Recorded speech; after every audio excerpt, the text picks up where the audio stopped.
So here we comes to our pituitary gland 22.2.2 as per NCERT. The very first thing that we should keep in mind is कि pituitary gland का origin ectodermally हुआ है. Okay then अगर हम एक एक करके line wise चलें तो ये बहुत सारा एक तरीके से खिचड़ी मची हुई है. देन और फिर भी सिंपल करके अगर हम पढ़ते हैं सिंपली ये बोनी कैविटी में पाया जाता है जिसका नाम है सेला टर्सिका. ओके ये sphenoid bone of the skull में मतलब ये बोनी कैविटी है राइट. ये भी क्वेश्चन बहुत बार आ जाता है. तो स्फिनॉइड बोन स्कल की जो है जो हमने लोकोमोशन वाले चैप्टर में पढ़ी है तो उसमें जो बोनी कैविटी है सेला टर्सिका उसमें पिट्यूटरी ग्लैंड पाया जाता है. अब ये एनाटॉमिकली दो हिस्से में बटा हुआ है जिसको एडिनोहाइपोफाइसिस और न्यूरोहाइपोफाइसिस बोला जाता है. एडिनोहाइपोफाइसिस जिसे हम कॉमनली एंटीरियर पिट्यूटरी भी बोलते हैं वो दो पोर्शंस में बटा हुआ है that is pars distalis and pars intermedia. Okay and अगर हम न्यूरोहाइपोफाइसिस की बात करें तो न्यूरोहाइपोफाइसिस पार्स नर्वोसा जिससे कहा जाता है वो एक इंडिविजुअल पार्ट है राइट. वाइल जो आपके पार्स डिस्टैलिस और पार्स इंटरमीडिया है वो ऑलमोस्ट मर्ज्ड होते हैं एक दूसरे के साथ. Okay so if we are talking about like adenohypophysis और we can say anterior pituitary और उसका भी पार्स डिस्टैलिस वाला पार्ट तो उसमें से ही मेजॉरिटी ऑफ आपकी हॉर्मोन्स रिलीज होते हैं. ओके अभी कंफ्यूज ना होते हुए अगर हम जो दूसरे दो पार्ट्स हैं उन पे फोकस करें और उन्हें पहले याद कर लें तो थोड़ा सा काम इजी हो सकता है. The very first thing is कि पार्स इंटरमीडिया जो कि मर्ज्ड है ऑलमोस्ट पार्स डिस्टैलिस के साथ एंटीरियर पिट्यूटरी का पार्ट उससे सिर्फ और सिर्फ एक हार्मोन सिक्रीट होता है and that is melanocyte stimulating hormone MSH. Okay melanocyte stimulating hormone और ये पिगमेंटेशन ऑफ स्किन में काम करेगा आपका. अब इसका सिंपली अगर हम देखें तो इसका व्हाट से like MSH releasing hormone hypothalamus से रिलीज होगा. देन उसके बाद वो इंटरमीडिएट लोब में जाएगा. देन उसके बाद सिक्रीशन होगा मेलानोसाइट स्टिमुलेटिंग हार्मोन का. That's all. मीन्स ये कहीं पे मेंशन नहीं है फर्दर चैप्टर में तो हमें इतना याद रखना है. उसके बाद अगर हम आए न्यूरोहाइपोफाइसिस में पार्स नर्वोसा में जो कि पोस्टीरियर पिट्यूटरी भी है वो स्टोर हाउस है और वो रिलीज़ भी करता है दो हार्मोन्स को. Very particular about the words here कि हाइपोथैलेमस के द्वारा ही ये दोनों हार्मोन्स सिक्रीट होते हैं प्रोड्यूस होते हैं पर उनको स्टोर करके एंड देन फर्दर रिलीज कौन करता है पोस्टीरियर पिट्यूटरी. ये असर्शन रीजन वाले क्वेश्चन में या स्टेटमेंट बेस्ड क्वेश्चन में आ जाता है. So that is oxytocin and vasopressin. Okay and बहुत ध्यान रखना है कि सिंथेसाइज होते हैं हाइपोथैलेमस में ट्रांसपोर्ट हो जाते हैं लाइक जो हमने कल पढ़ा आपके हाइपोथैलेमिक न्यूरॉन्स से इसमें पोस्टीरियर पिट्यूटरी में देन वहाँ से सिक्रीट होते हैं. That's all. अगर एंटीरियर पिट्यूटरी के सारे अभी एक एक करके हम हार्मोन्स पे आएँ तो सबसे पहला आपका रहेगा ग्रोथ हार्मोन. अगर ओवर सिक्रीशन होता है तो एबनॉर्मल ग्रोथ होगी मतलब जाइजेंटिज्म राइट. एंड अगर लो सिक्रीशन होता है तो भी अब एबनॉर्मल ग्रोथ है that is dwarfism. Okay now second number is wait a minute. Growth hormone को GH से हम स्पेसिफाई कर सकते हैं. अगर ग्रोथ हार्मोन का एक और पॉइंट जो हमने पिछले बार पढ़ा है तो वो क्या रहेगा कि ग्रोथ हार्मोन को इनहिबिट करने के लिए इसका रिलीज हाइपोथैलेमस क्या रिलीज़ करता है सोमेस्टोस्टैटिन right.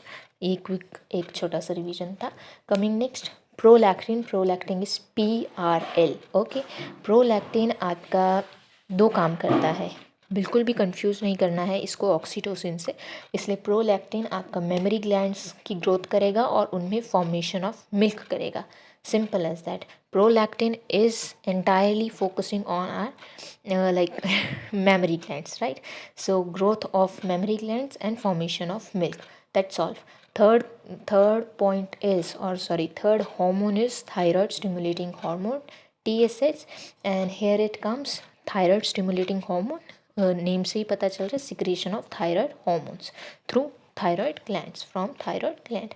Okay, next coming is ACTH that is adenocorticotropic hormone. Okay, तो adenocorticotropic hormone आपके स्टीरॉयड हॉर्मोन्स सिंथेसाइज करेंगे, सिक्रीट करेंगे, जिसको ग्लूकोकॉर्टिकॉइड बोलेंगे, जो कि एड्रिनल कॉर्टेक्स से रिलीज होंगे, राइट। तो आपका जो किडनी एरिया होता है उसके ऊपर एड्रिनल ग्लैंड पाए जाते हैं। उसमें जो आपका एड्रिनल ग्लैंड है उसके दो फर्दर पार्टीशंस होते हैं, that is cortex and medulla. तो जो कॉर्टिकल रीजन में से निकलता है मीन्स स्टीरॉयड हॉर्मोन्स, उनको ग्लूकोकॉर्टिकॉइड्स बोला जाता है। और इसको स्टिमुलेट कौन करता है, इसकी सिंथेसिस को और सिक्रीशन को, एडिनोकॉर्टिकोट्रॉपिक हॉर्मोन्स, दैट्स ऑल, राइट। ये एंटीरियर पिट्यूटरी से रिलीज होगा। Coming next is luteinising hormone LH. LH is it will be stimulating both like LH and FSH, follicle stimulating hormone. They both will be together like stimulate the gonadal activity. Okay, so therefore they are also known as gonadotropin. So if a question comes that name any two gonadotropins, so we will be mentioning LH and FSH. These both can be referred to as gonadotropin altogether. Then in males, like luteinizing hormone will stimulate the synthesis and secretion of androgen, and we very well know what are androgens. Androgen are those hormone that lead to like formation of like help in formation of sperms, right, necessary for formation of sperms. While in males only, FSH, follicle stimulating hormone, again it regulates the process of spermatogenesis, right. Now in females, luteinizing hormone will induce ovulation of a fully mature follicle and maintain the corpus luteum, right. So don't get confused, like in males both the hormones will be helping in the formation of gonads properly, that is sperm. Okay, LH will be synthesizing androgens, FSH will be regulating the process of spermatogenesis. Simple. Keeping it aside, females, LH will be inducing the ovulation of fully mature follicles.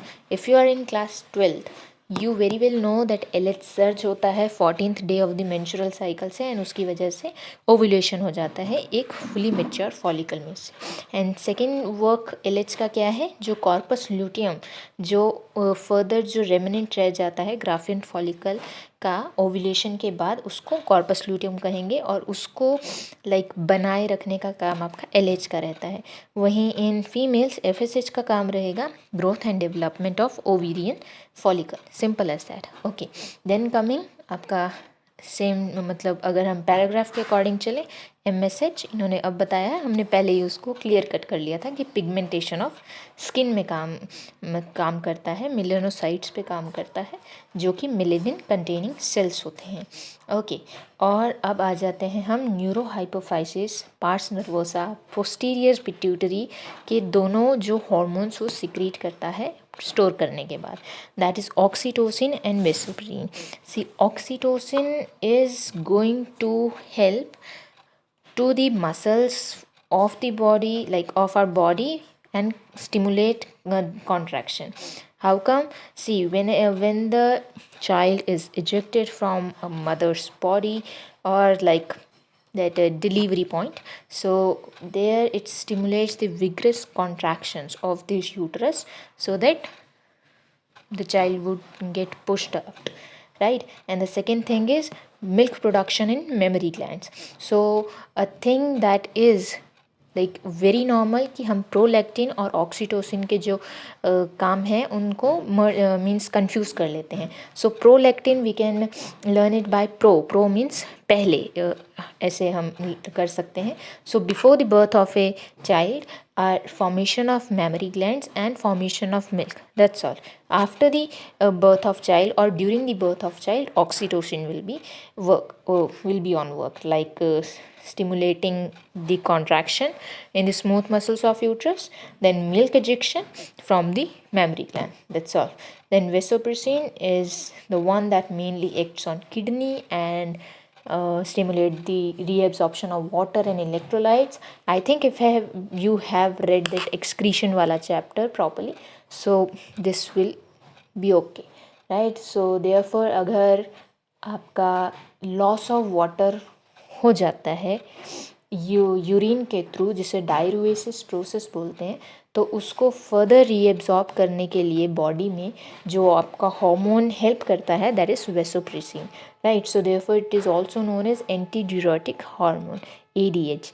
ADH वहाँ पे mention किया गया है उस chapter में, और उसका second name vasopressin यहाँ पे मेंशन कर दिया गया है. Okay, coming next will be our pineal gland, and pineal gland is located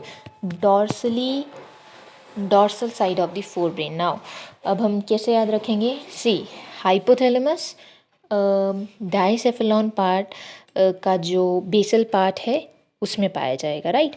और पीनियल ग्लैंड आपका dorsal side of the forebrain, both are in the forebrain only. Then coming next, pineal gland melatonin release करता है, melanocyte नहीं, यहाँ पे melatonin आ रहा है, right. बड़ा वर्ड है, अलग से इसको इसलिए प्रीफ्रेंस दी गई है. तो मेलाटोनिन आपका majorly 24 hour rhythm of our body, regulation of 24 hour, like we are sleeping, then we are waking up, then we are doing this that, so 24 hour. Then maintaining the normal rhythm, same as that, sleep wake cycle, body temperature, and also metabolism, pigmentation, menstrual cycle, like all those cycles which are going on in our body, in one's body, like menstrual cycle, then metabolism, ठीक है, that is also a process, catabolism, anabolism जो चलता रहता है, pigmentation, then defense capacity, जो word हम भूल जाते हैं वो है pigmentation और defense capacity, because हम pigmentation को सोचते हैं कि वो सिर्फ और सिर्फ आपका मेलेनोसाइट्स होता है, नो, मेलाटोनिन